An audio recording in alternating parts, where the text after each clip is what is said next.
Valstybės tarnautojai turi atitikti tą žodį – tarnauti tautai ir valstybės interesams. O susikompromitavus pasitraukti iš valstybės tarnybos. Skatinsime pilietiškumo, valstybės suvereniteto ir tautinio identiteto išsaugojimą bei puoselėjimą. Būtino supratimo ugdymą šeimoje bei visuomenėje. Tam reikalinga visų mūsų lojalių piliečių energija, tikėjimas ir vidinis ryžtas. Tautos nuomonė turi būti pati svarbiausia nuomonė visų valdžios lygių atstovams. Galimybė rengti referendumus turi būti suteikta, jei to reikalauja 100 000 Lietuvos piliečių.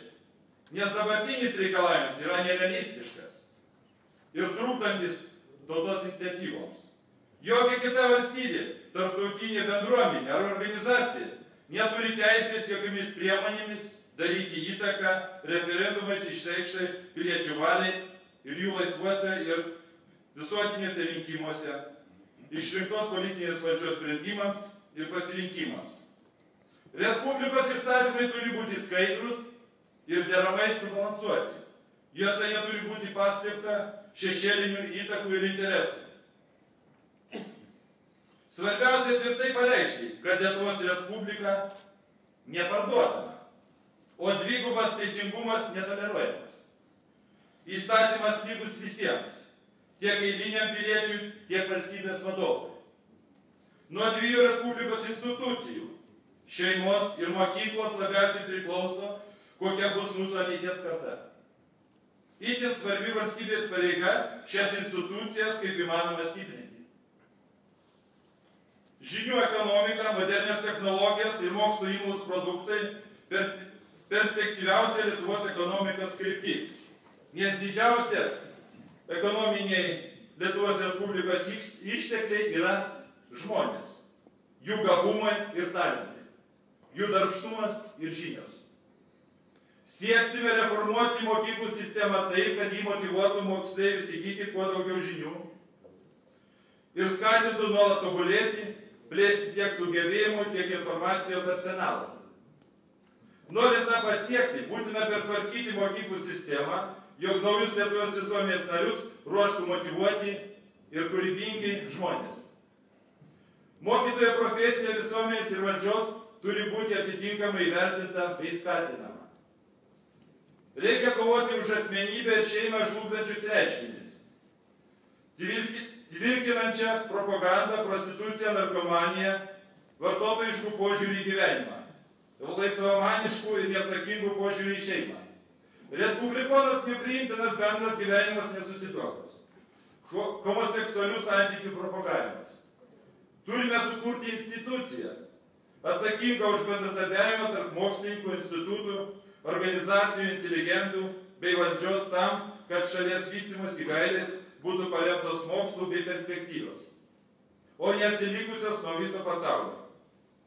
Sieksime, kad kultūros srities finansavimas būtų adekvatus jo sukūriamai pridėtiniai vertei, nes tai yra ilgalaikė investicija į valstybės pažangą ir piliečių dvasinę gerovę. Kultūra turi tapti labiau prieinama, ypač žmonėms gyvenantiems mažose miesteliuose ir kaimo vietovėse. Šiems tikslams valstybė turi skirti lėšų. Privalome surasti priemonės, skatinančias verslininkus aktyviau imtis mecenavimo veiklos ir investuoti į dvasinės kultūros bei švietimo plėtrą. Skatinti meno kūrėjus, remti jų kūrinių leidybos iniciatyvas. Vienas svarbiausių ir žmonėms aktualiausia dalis – verslas ir valstybės ekonomika, nuo kurių priklauso mūsų visų pragyvenimo lygis.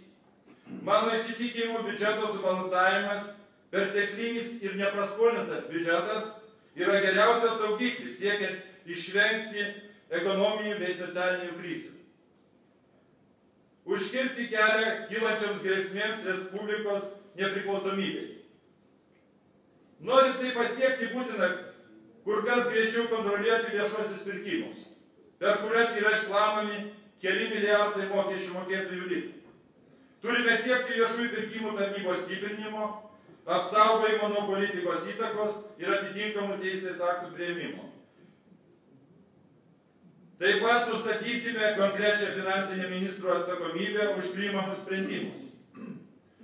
Tokius kaip institucijų vadovų atleidimas ar nusikalstami viešieji pirkimai. Teismų pripažinus tokių sprendimų neteisėtumą, padarytos žalos suma bus išieškoma iš sprendimų priėmusio politinio pareigūno. Likusio Respublikos turto bei įmonių privatizavimas turi būti stabdomas bei efektyviai valdomas, siekiant užtikrinti teisingas ir proporcingas gyventojų perkamai galiai kainas.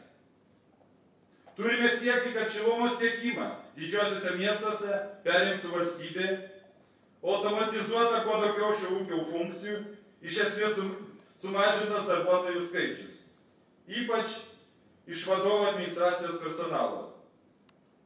Jokiu būdu negalime leisti privatizuoti tokių valstybės gyvybingų, gumui būtinų sričių kaip geležinkeliai, paštas ar energetikos tinklai.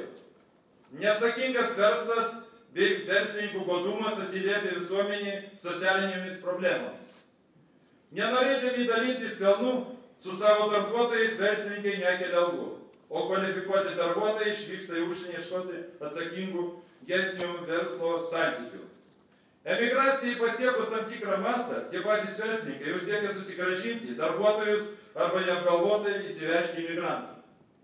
Turime visomis išgalėmis priešintis tokiai praktikai ir siekti, kad darbo vietos būtų kūriamos Lietuvoje ir Lietuvos piliečiams. Turime visokiojopai skatinti naujas užimtumo formas. Darbą namuose, darbą lanksčių grafikų, apmokėjimą ne už darbo valandas, o už rezultatus. Taip pat žinau, jog turėtume daryti kaip Ispanija ir panaudoti visas likusias Europos Sąjungos fondo lėšas, kuriant ir išlaikant darbo vietas priešgaisrinės apsaugos, policijos, medicinos paslaugų, socialinės apsaugos paslaugų teikimo rajonuose, tam, kad ne tik didžiuosiuose miestuose gyvenantys žmonės gautų kokybiškas ir vietinės viešasias paslaugas. Sostinė sutraukia didžiąją dalį investicijų, kai regionai merkia. Didesnė valstybės parama reikia teikti savivaldybėms, sugebančioms kurti pridėtinę vertę, ekonominę naudą ir inovatyvius sprendimus, tam, kad kiekvienas norintis regionas galėtų tapti klestinčiu ir ekonomiškai patraukliu. Taip pavadinčiau harmoniškų požiūrį į gyvenimą. Turime kovoti su korupcija sveikatos apsaugos srityje, nelegalių priemokų iš pacientų reikalavimų. Apribosime farmacininkų pelno siekimą visais įmanomais būdais, stengsime mažinti gydymo, vaistų ir ligoniams būtinų medicinos reikmenų kainas. Sieksime, kad medicina užimtų ne tiek ligų gydymo, kiek jų prevenciją. Netoleruotina situacija, kai sveikai gyvenantys žmonės per sveikatos draudimą finansuoja piktnaudžiaujančių alkoholio ar tabakų gydymą. Itin aktualus Lietuvos žmonėms klausimas energetika. Turime ieškoti būdų atpiginti elektros ir šilumos energiją visais įmanomais būdais. Ryžtingai taikant naujas technologijas, vietoj importinių dujų, vis plačiau naudojant vietinį biokūrą. Respublikonai turi skatinti verslininkus ir nenaudojamų žemių savininkus didinti energetinių augalų plotus, kad jau artimiausiais metais iš esmės padidėtų iš jų gaunamo biokūro dalis bendrame šalies kūro balanse. Sieksime, kad atsinaujanti energetika būtų ekonomiškai pagrįsta, o ne valstybės subsiduojama. Šios programos dalis, mano nuomonė, yra svarbiausios. Tačiau aš kviečiu jūs visus aktyviai prisidėti, ją toliau stiprinant ir tobulinant, teikiant savo pasiūlymus, kaip kartu galime pagerinti valstybės ir jos žmonių padėtį. Kartu aptarsime ir būdus, kaip galima pasiekti šių tikslų. Turime visi kartu vieningai susispausti į tvirtą kumštį ir parodyti aiškią valstybės kryptį į ateitį. Nes mes, respublikonai, esame tikrieji Lietuvos patriotai ir valstybės žmonės. Pirmyn respublikonai, pirmyn Lietuva.